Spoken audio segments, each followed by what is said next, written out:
Railway travels to Ireland. From the southwest of the Republic of Ireland, we'll travel right across the country and eventually arrive in Portrush in Northern Ireland. Among other places, the train will take us to a world-famous stud farm, a train museum, and treat us to breathtaking views. Traveling by train is an ideal way to examine this beautiful country.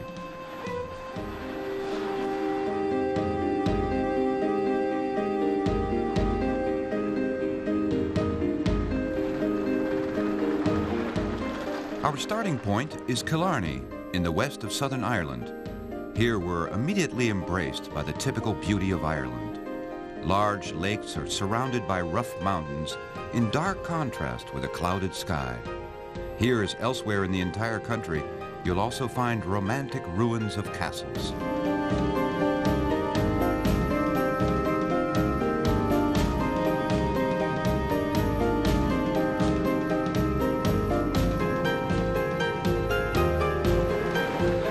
Killarney is a popular city among tourists. The old heart of the city with its colorful houses and winding streets is wonderful. It's a perfect city in which to stroll around for hours and to nose in the numerous tiny little shops.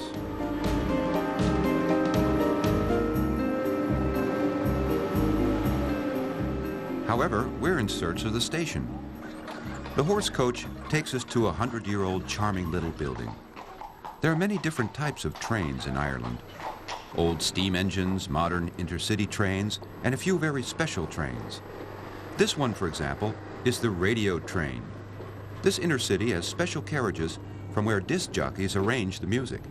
No wonder the Irish youth likes to make use of this musical conveyance.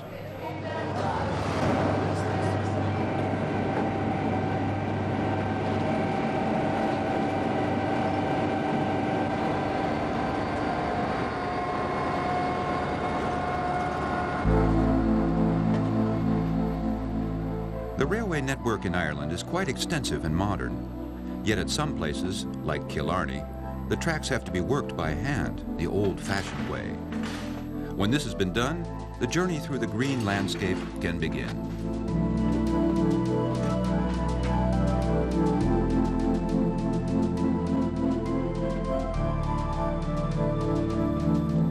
We travel eastward, and the radio train takes us to Kildare. I'd just like to welcome aboard this morning the railway television crew who are joining us from Holland, and they'll be travelling with us today on the train, and it's just to see how interesting and exciting we are.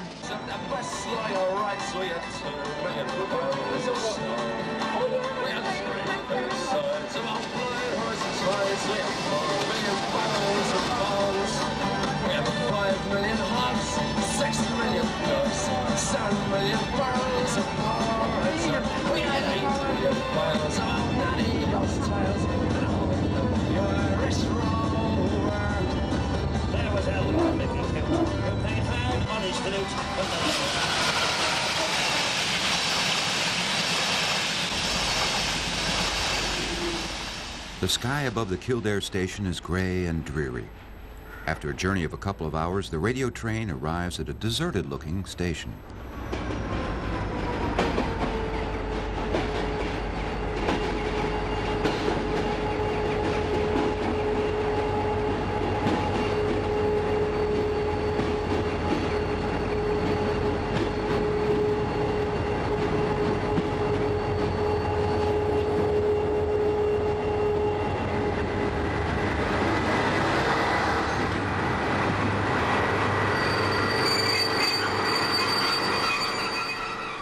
We get off to visit a place that's well known amongst horse lovers, the National Irish Stud Centre. Racehorses are bred here. Not just racehorses, but real champions. Horse races are very popular in Ireland, and a top horse is worth several millions. Some of the most expensive horses in the world stay here. No wonder they receive the best possible care from head to foot.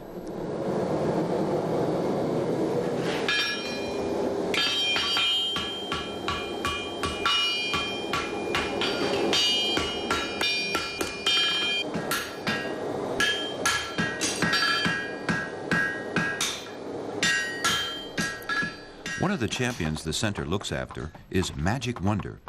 This stallion has won several millions in races, and his stud services are also worth lots of money. As a reward for his achievements, he's allowed to have his fling in the meadow once a day.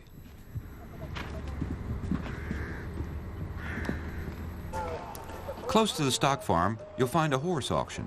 Celebrities from all over the world come bidding for prestigious thoroughbreds. The horses are critically examined for their race qualities or their breeding value.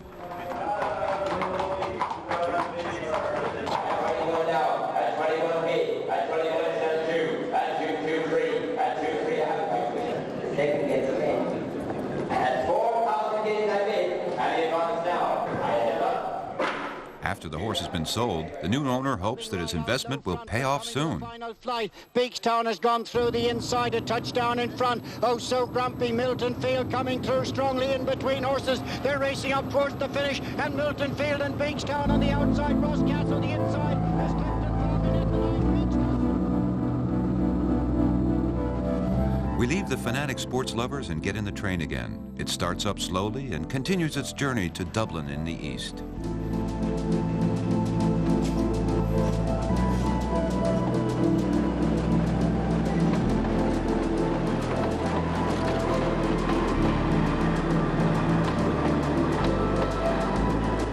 It's a short but beautiful trip.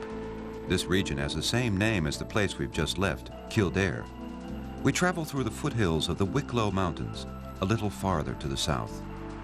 The sloping landscape moves past us, and the green pastures slowly change color as the sun sets.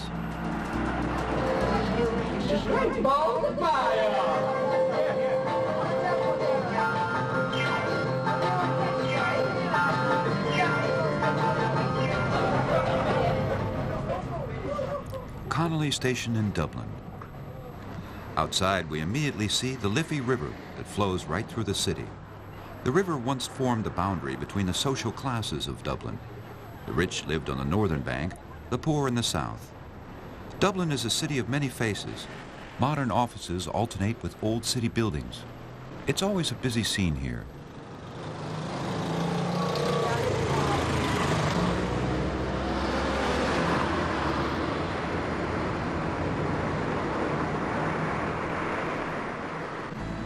Just north of the city, we find the splendid Malahide Castle, which dates from 1185.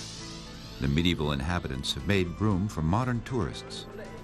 Sightseers also come to visit the Fry Railway Museum, the largest model railway in Ireland.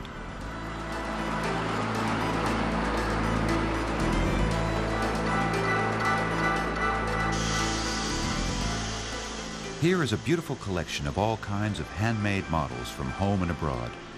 More than 150 years of train history pass in front of your eyes.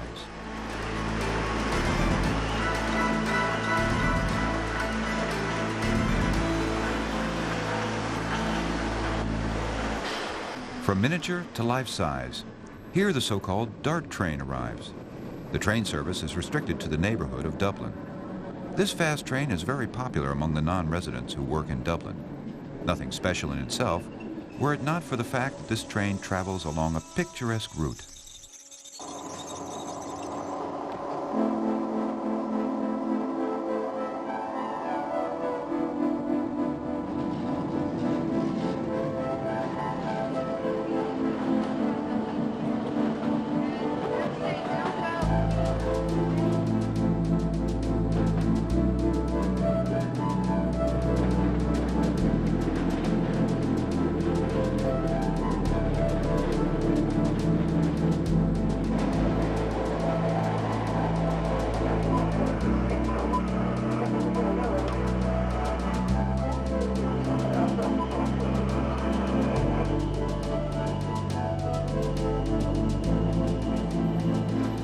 The Dart travels back and forth along the Bay of Dublin.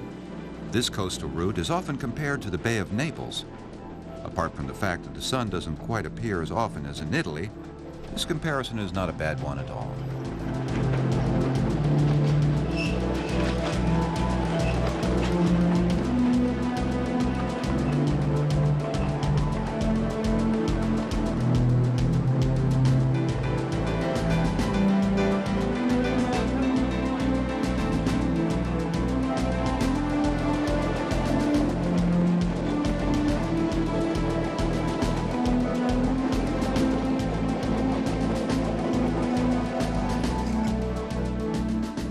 its lovely trip, the Dart arrives again in the capital city of Dublin. Slowly, the suburbs move past us until we're again in the heart of the city.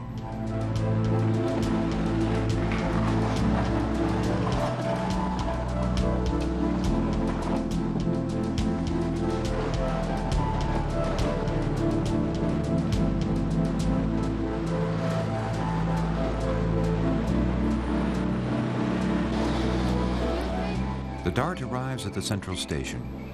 It's a crowded station used by tourists and commuters.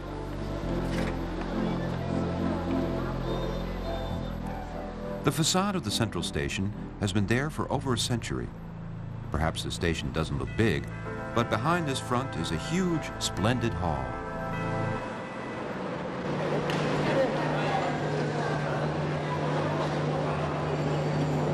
The station is a place of arrival and departure, not just for trains traveling through Ireland. From this place, many people also travel to Northern Ireland, to Belfast to be exact. The Irish Rail Company and the Northern Ireland Railways service the connection between both countries. We too are getting ready for the journey by intercity to the North Irish capital.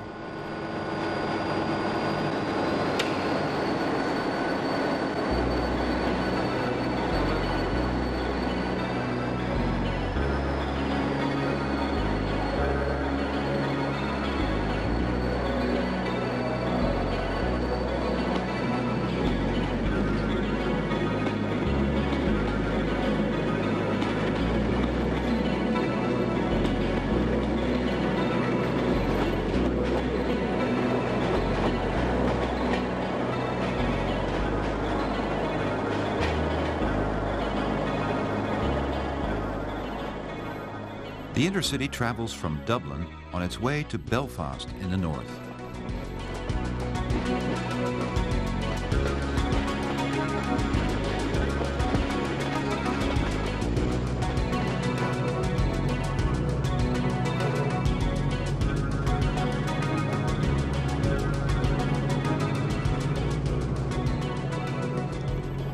The famous beauty of the Irish landscape is evident all around us. Traveling to the Northern Ireland, nothing indicates the enormous contrast with the Republic of Ireland. Since 1922, the island has been divided into two countries. The Catholic Republicans are often diametrically opposed to the British-oriented Protestants. A border between both countries isn't perceptible.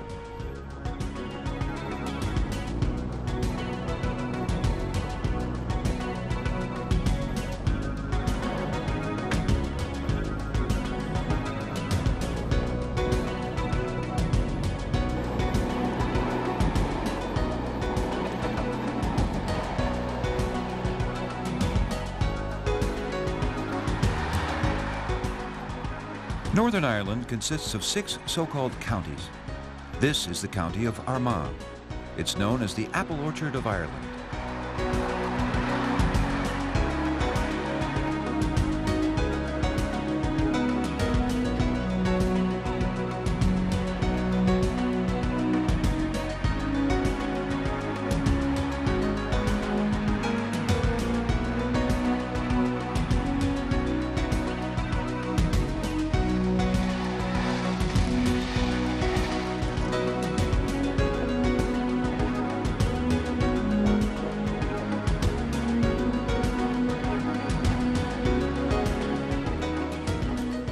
After a trip of a few hours, the train arrives at the central station of Belfast.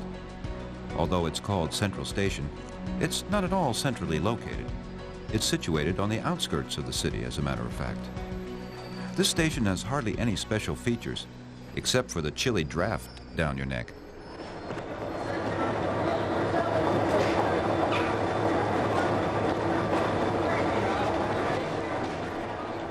We get off to pay a visit to the city. The intercity continues on its way to Londonderry.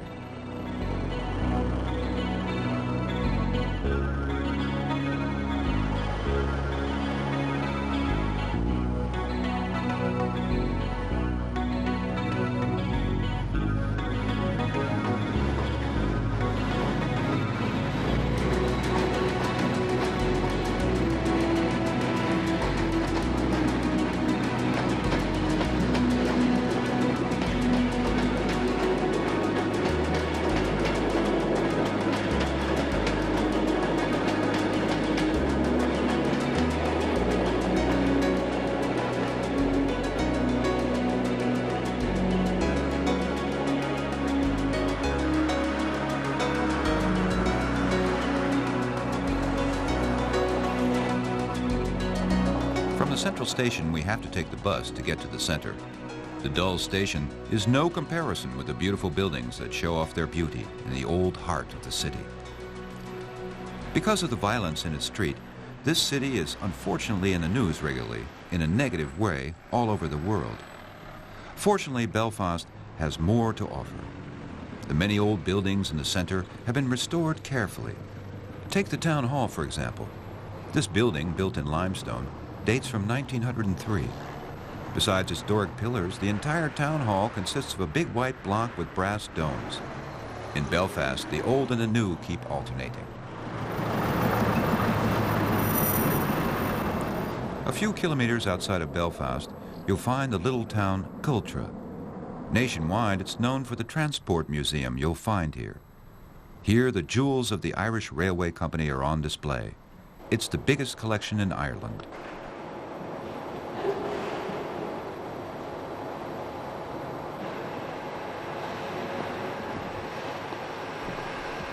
Showpiece number 1 is the Maeve. This engine weighs no less than 135 tons and was built in 1939. With relation to trains, Ireland has a glorious past. By December 1835, the first railway station was already built. It connected Dublin to Kingston. After the success of the first railway section, the construction of a complete network of railway lines was started throughout Ireland. During the first years of the construction, more than 500,000 people worked on the Irish Railway. The Irish tracks are wider than those in the rest of the world. Instead of the usual 1.5 meters, the distance between the two rails is here 1.6 meters.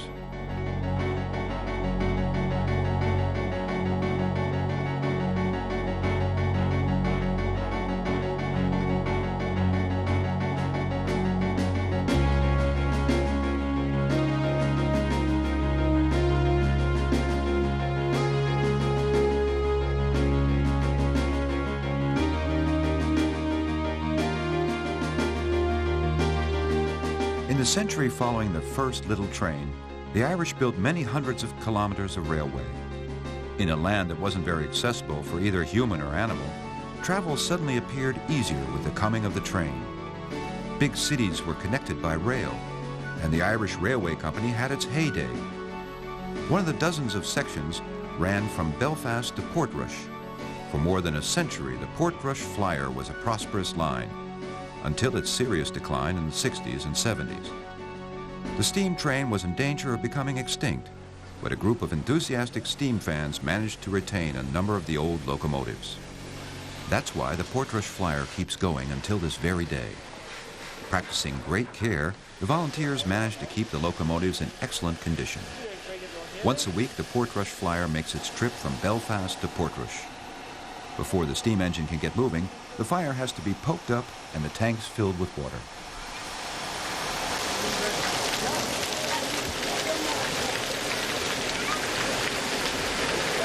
Put her off there, Johnny. A bit more.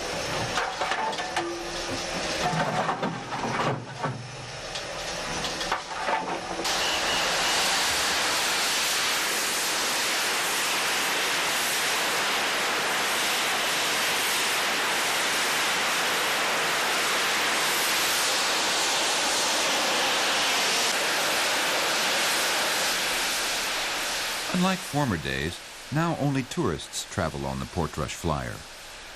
The volunteers not only managed to keep the locomotives in repair, they also succeeded in saving some splendid carriages from demolition. Sitting on red plush, the travelers are taken for a journey to the north.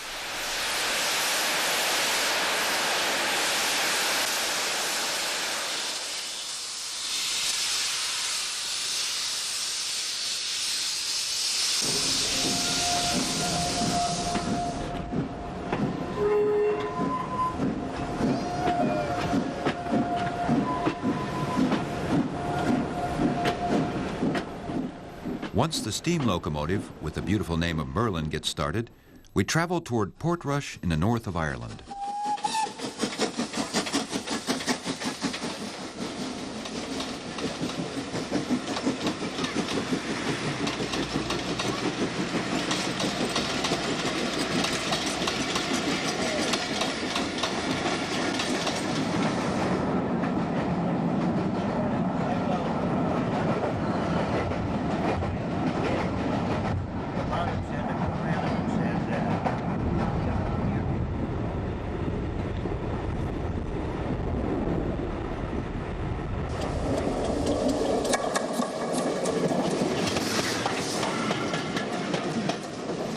The Portrush Flyer travels leisurely through the North Irish landscape. The tourists on board have every chance to enjoy the surroundings.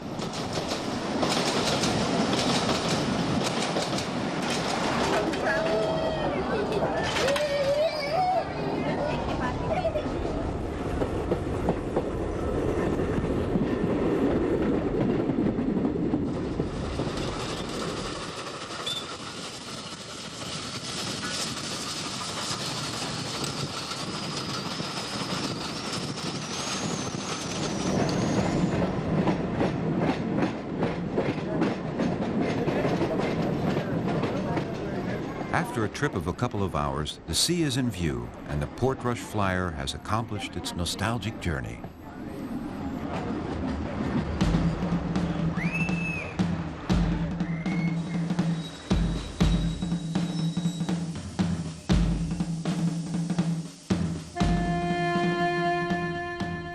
Although the weather does not always cooperate, Portrush is a well-known seaside place among the Irish.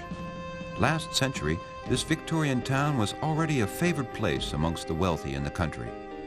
The beaches here are safe, and anglers especially love to go to sea here and cast their fishing lines.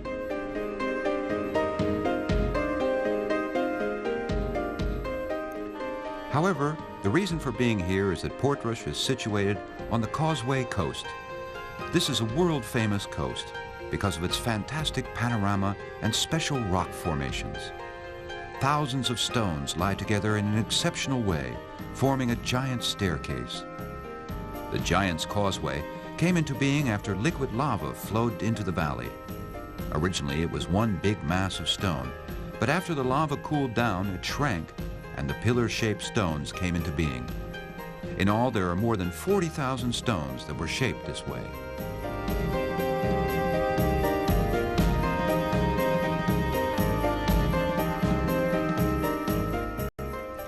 With this beautiful natural phenomenon, we conclude this rail journey through Ireland.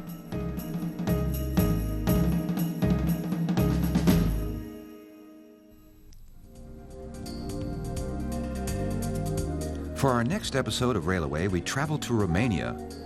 We'll start in the capital Bucharest and travel into the Carpathian Mountains. Traveling through this romantic country is like a trip back into a colorful past. So join us next time on Railway.